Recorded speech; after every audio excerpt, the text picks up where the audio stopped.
Ladies and gentlemen, boys and girls, it's your boy GrandmastaJ, and today we'll be talking about Elphelt. Not everything about Elphelt, all right? Let's relax. There's a lot of things to talk about, but specifically, we'll be going over Hereka, which is this chain lollipop. Now, here's the thing. I've been hearing a lot about how, oh my gosh, Elphelt, her pressure is very one-dimensional. You know, Hereka, it's very boring, very uninteractive, things of that nature. But I have found issues specifically with the term, it is one-dimensional, right? Like Elphelt is one-dimensional. Here's my issue. I find that statement to be highly reductive because if you want to call this one-dimensional, then you're basically saying that a coin flip is one-dimensional, right? You're saying that Goku's Super Saiyan is one-dimensional because it does one thing. But if that one thing is incredibly strong, for example, this and this is a 14 frame, both of them are 14 frame startups, so you can't fuzzy jump it. 14 frame startup, true block string 50-50s. That means that as soon as Elphelt does this, she's now saying, okay, guess what? Flip a coin. Flip a coin right now. You can actually fuzzy block it if they crouch the Rekka starter.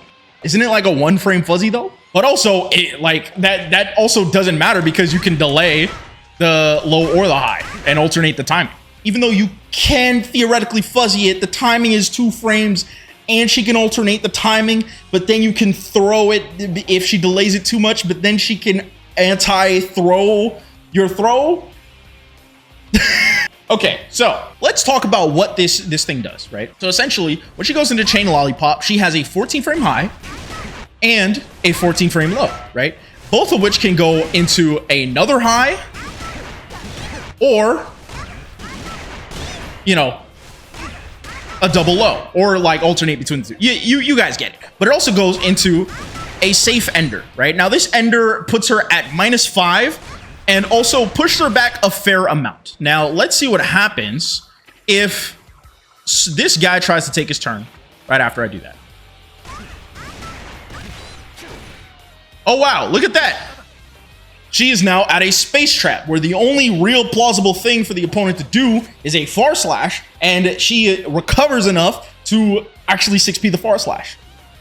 And so, therefore, even though she's -5, it's -5 with a ginormous, huge asterisk that she is still technically like at an advantage state. Because then if you try to either delay or go for a low or something like that, she can just do one of these, right? And then bam. I forgot to mention, she can also reset back into it. Calling it one-dimensional is extremely reductive. And we're going to go into what makes Rekka strong, how to actually go into Rekka, and how to actually beat the answers that people have to going into Rekka. Right? Let's talk about the buttons, right? So there's a few buttons, specifically like only 2 of them, that actually go into Rekka. And what I mean go into, this is what I mean. So I'm going to set chip to 6p, right? I'm going to set him to 6p.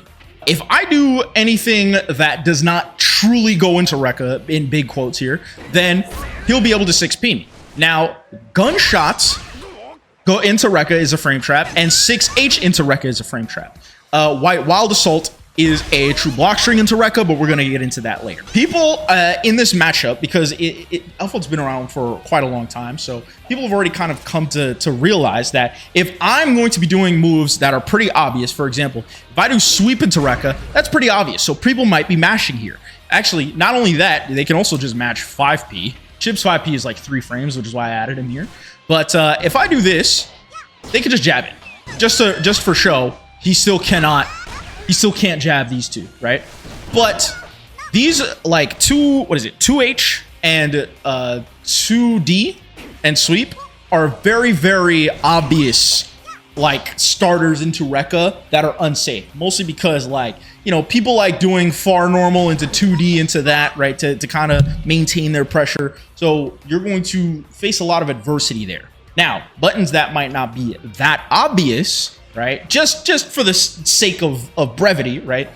People might not be looking for things like close slash into Rekka or 2S into Rekka, right? Or even 5K into Rekka. People aren't really looking for that because they might be looking for other things. So it's nice to kind of just like say, hey, oopsie poopsie, right? Now you're gotta start flipping coins right here, right? So that's pretty cool.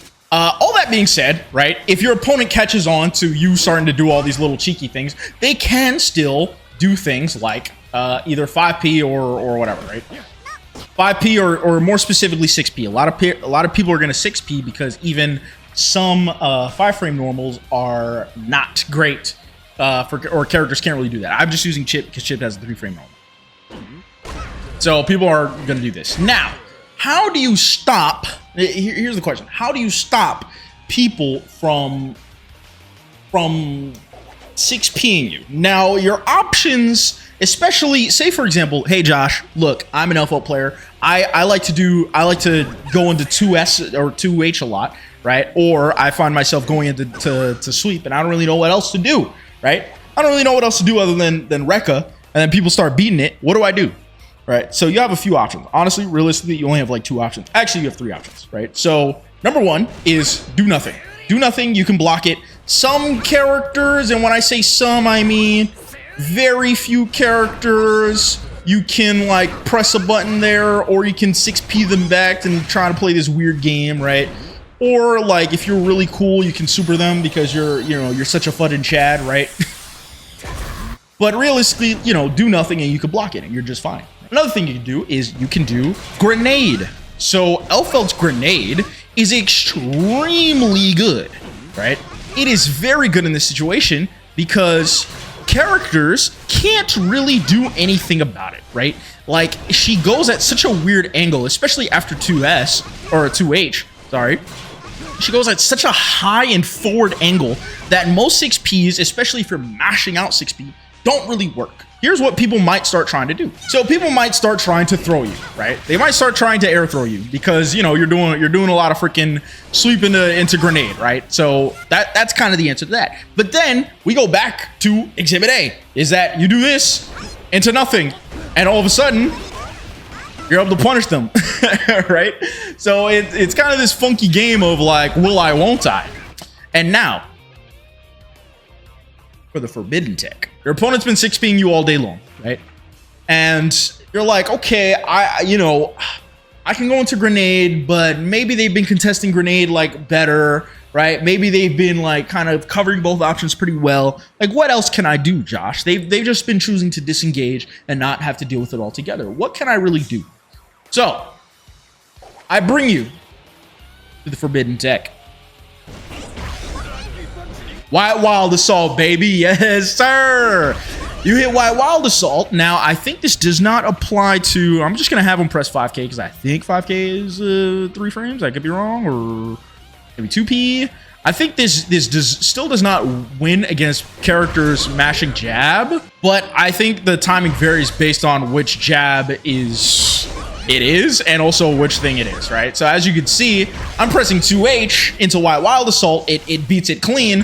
I press sweep into White Wild Assault, maybe not, right? So if they're mashing 5P or something like that, you might want to go back to grenade. But White Wild Assault is extremely, extremely good in this situation. Blue Wild Assault, yeah.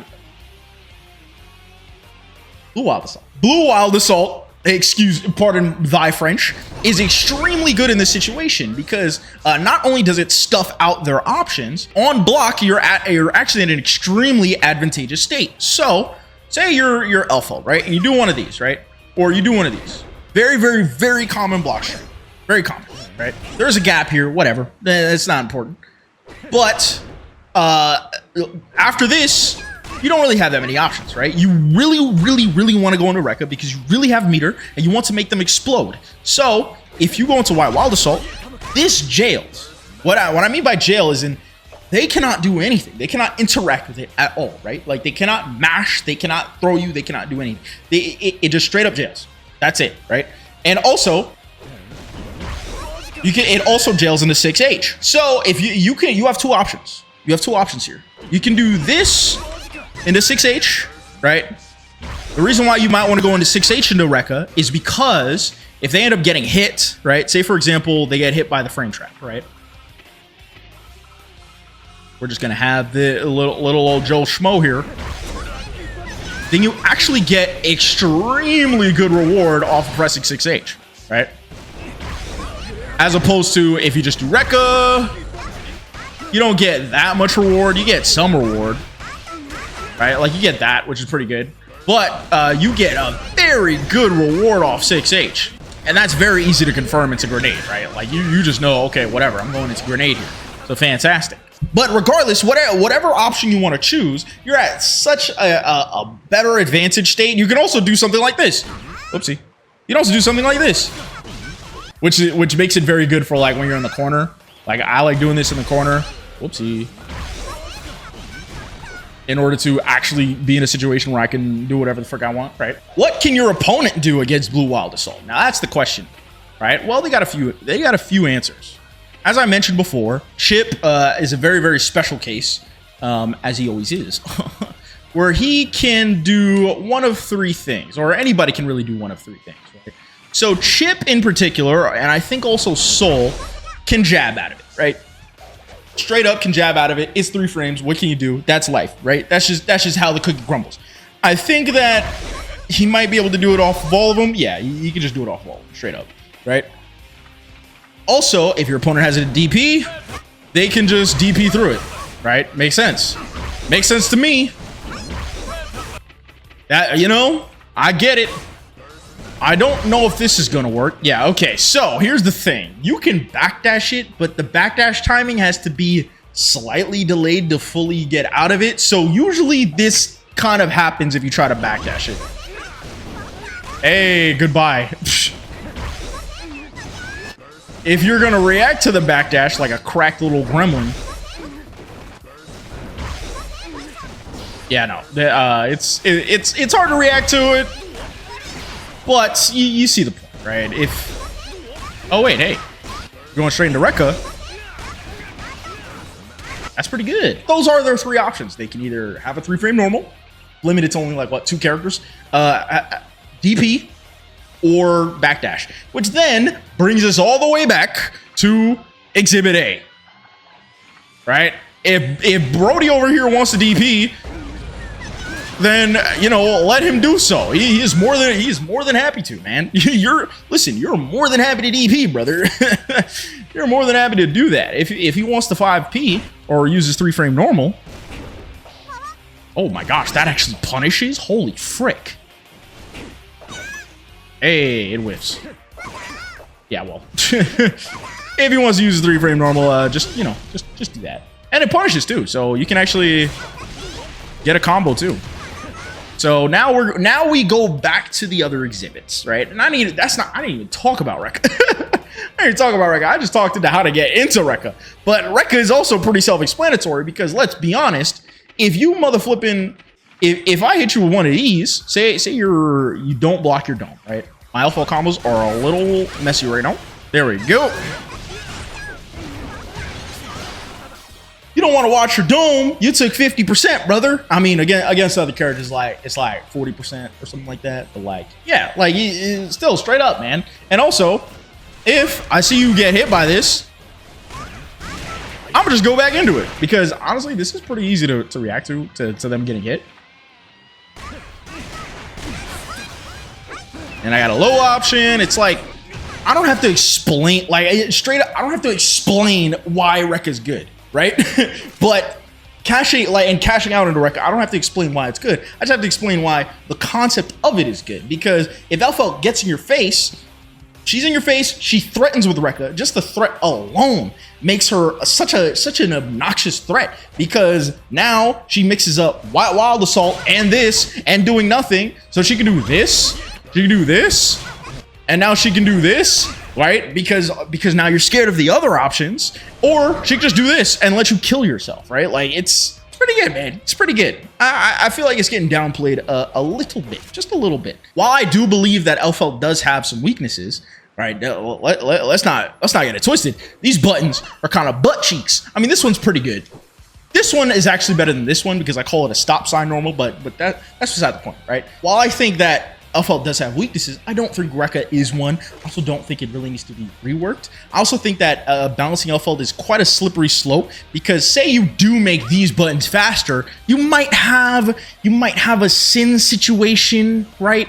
Where like Sin was kind of he was trash, but he was kind of on the cusp of being like really broken. So like you got to be real careful when it comes to balancing Elphelt, like really careful, right?